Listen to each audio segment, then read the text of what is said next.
Welcome to Local Look Peterborough and the Monadnock International Film Festival. My name is Bill Smith, and we're here live at the first annual Monadnock International Film Festival in Keene, New Hampshire. And my guest right now is Nguyen, and he is director of a movie called War Witch, which is going to be a movie that's playing a feature at the opening of the Monadnock International Film Festival tonight. Kim, welcome. Thank you. Thank you for having me over. Yeah, thank you for sitting down. So this movie, it looks like a fascinating movie. It almost kind of feels like a documentary, but it's a narrative. Yeah, it is. It was filmed in the process of filming. It made it, I guess, the importance was put on capturing authentic performances, and I guess I've heard that before. You know, people mention that it feels like a documentary, and I guess it's about how the actors, do their acting in the scenes, I guess. So tell us a little bit about the story and the premise of the movie. Very basically, it's the story of this young girl who gets abducted by rebels, and eventually it becomes part of an army of rebels that fight against soldiers from the government. And this girl has to try to find her way back, not just physically, but also I guess spiritually, and you know, she has to find back her soul, and she has to find back meaning, and she has a yearning for love and just getting back a normal life. Now this film takes place in the Congo, and did you film it in the Congo? We did. Interesting. Tell me about how you came to that decision to shoot in the Congo. Well, initially I was really scared of going to the Congo to do this film because you know, moving anywhere, being outside of your comfort zone, leaving your city where your crew is always even even filming in Keene, there's issues that you have to deal with, different ways of working. So the Congo was a really scary place at first. We compared Kenya to Cameroon to the Congo. Turned out that our fears of complete disorganization were true. There was a lot of safety issues as well, but luckily we found this great logistics manager and an amazing local crew, who were true artists and who didn't know the trade of filmmaking in depth, but they had the right instincts to find the right places, the right artistic locations and all of that. So it turned out that Congo was the most powerful place that we could find for this film. So tell me how that works logistically. You hire a logistics manager, then do you go out early and start doing auditions in the location, or do you do the auditions ahead of time and then determine where you're going to shoot? It's kind of when you go into these situations where you're kind of doing guerrilla filmmaking. It's not as pragmatically organized as it is in when you're in the United States and you're doing like a Hollywood film. Everything kind of overlaps each other, and everybody's responsibilities kind of mix and match. So as soon as we came in, we knew that every move, like coming back, was expensive. So we started production. We delegated some things that needed to be found before, even right from the moment we left for the first time from Congo. Pre-production in a way was started right away when we were there, like 6 months before shooting. And then our logistics manager just started, informing people that we want to do this film.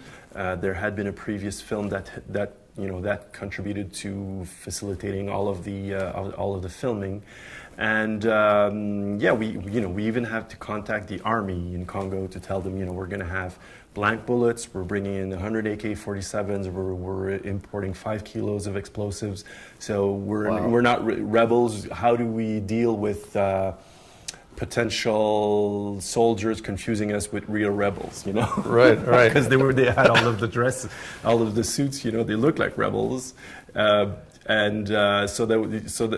that turned out fine. A combination of text messages to sergeants and ad campaigns telling the population that if you hear gunshots, it's not the rebels, it's Canadians filming Canadians. So did you have to have guards on set? Yeah, this was a militarized set, which is something that, in Canada we're very uncomfortable with weapons. and carrying weapons as well. I hear that's an issue here too. But yeah, so we're not used to seeing people carrying AK-47s, and they're omnipresent in Kinshasa. The policemen on the streets and all of that, people are carrying, the officials are often carrying weapons. But in our case, we just had to have 1 or 2 or 3 or 4 guards to protect the locations. But it was mostly for when we were off the set and the equipment was there that guards were necessary.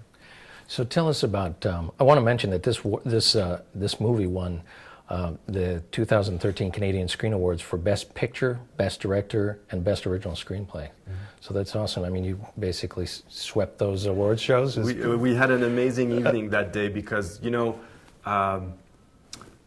we're very pretentious as directors, and we get all the credit. Everybody works together to do this film, and in the end, you do get all the credit when in the interviews when the film get nominated and all of that. So when you have these awards that are rewarding your crew, you're really happy that they're being recognized, because they don't get recognized enough in film festivals. So I was really happy. And then you got nominated for an Oscar. How did that feel? Did you get a phone call? Is that what happened? No, we were on this webcast, and they announced it in the morning, and they said that it was going to be in alphabetical order, and it turned out that it wasn't. So we were very confused when they started naming the things, and then they named it. We heard Warwich, and we just screamed at the top of our lungs, and it was really, really crazy. And since the Oscars. There's something eerie about the Oscars, about going there, and it does open doors after that, and you're kind of crossing this kind of threshold where you have access to more things and to more people. And when you say, I'd like to work with this person, the doors do get open to contact that person and to see if she's interested or he's interested in the project. So you've joined a fraternity just by getting nominated. Yeah. It's awesome. Like how do you call it? The Frank Masons? How do you say that? The Masons? Oh, the Masons. Yeah. Now you lost me. Yeah.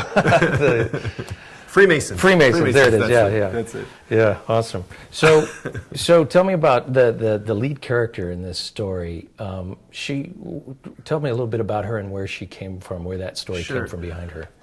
You mean the actress? Yeah. Well, the character in this. The character. In this story. I had initially read about this story that came from a real story that came from Burma. There was this kid that went by the name of Johnny Tu, and he was a Burmese kid that was part of rebels, and he woke up when they said that he was the reincarnation of God, and he was 9 years old. He would smoke cigars every day, and he. People started believing that he was a deity, and that he had these god powers to predict where the army from the soldiers from the government would attack. And his real life got mixed with a lot of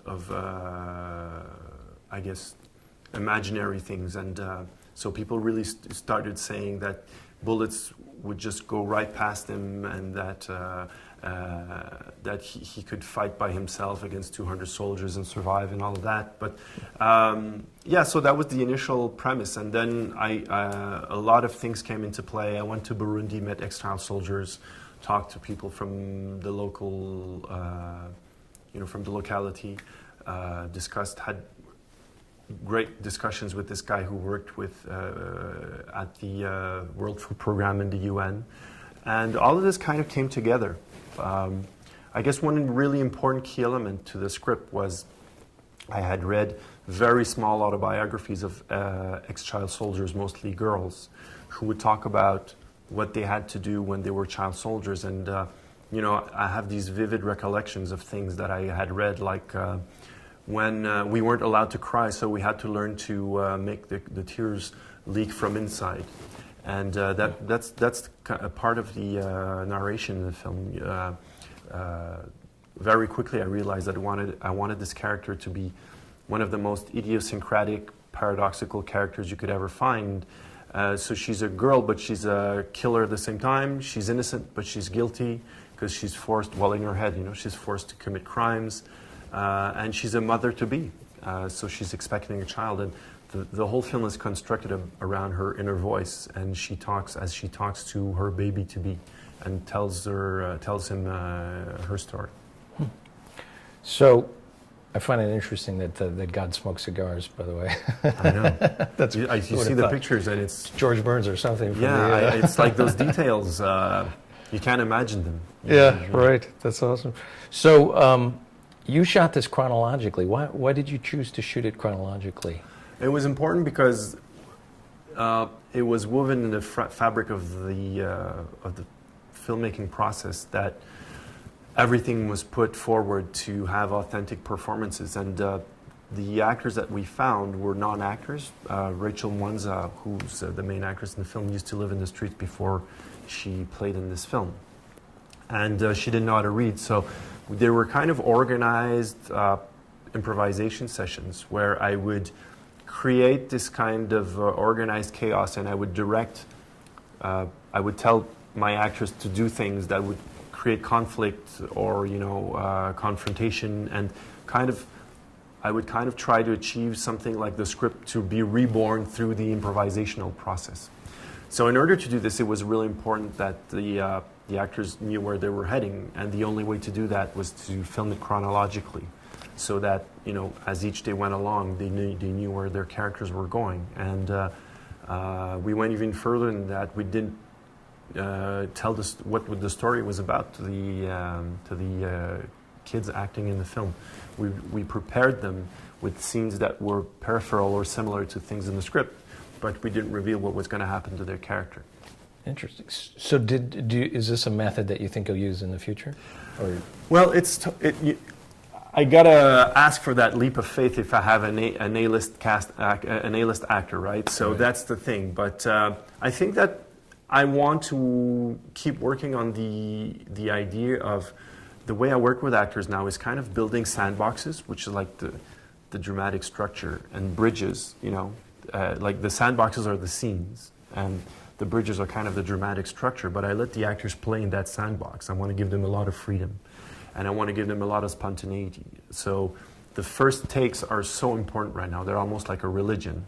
And when the first takes are so important, the focus pullers, the one who make sure the eyes are in focus, are almost like half gods. So, so I don't tell them that, but I'm ready to pay them triple the price if they're the best in the world, because you literally have to find, each country has 2 or 3 or 4 focus pullers that are adept at working in first takes and not taking marks and all that. So you find the first take is the better take than the second or third or It's strange because often the first take is imperfect, technically, but sometimes there's that 1 or 2 seconds in the first take where there's that gleam of truthfulness where the person acting and the actor are confounded and are I guess, conflated, or they're just the same. And it's like there's a breath of who the person truly is that gets pushed into the character. And when you start doing more and more takes, you kind of lose that.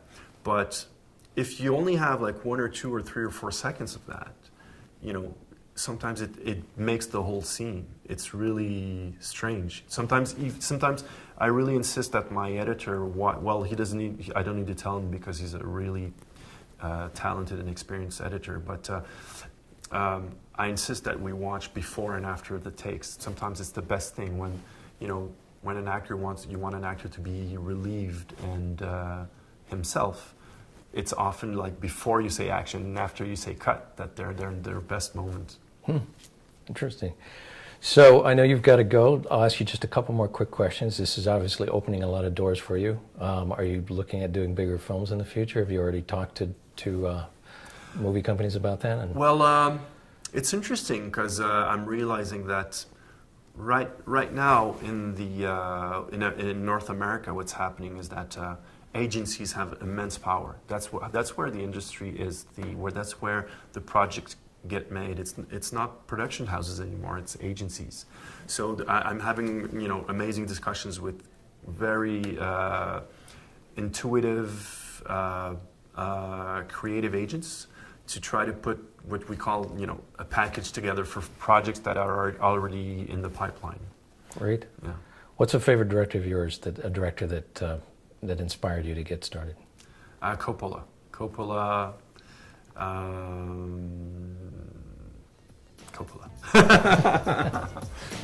All the way from Apocalypse Now to The Godfather. There's like this rigor, but at the same time, there's this power of performances that is just amazing. Well, thank you so much for sitting.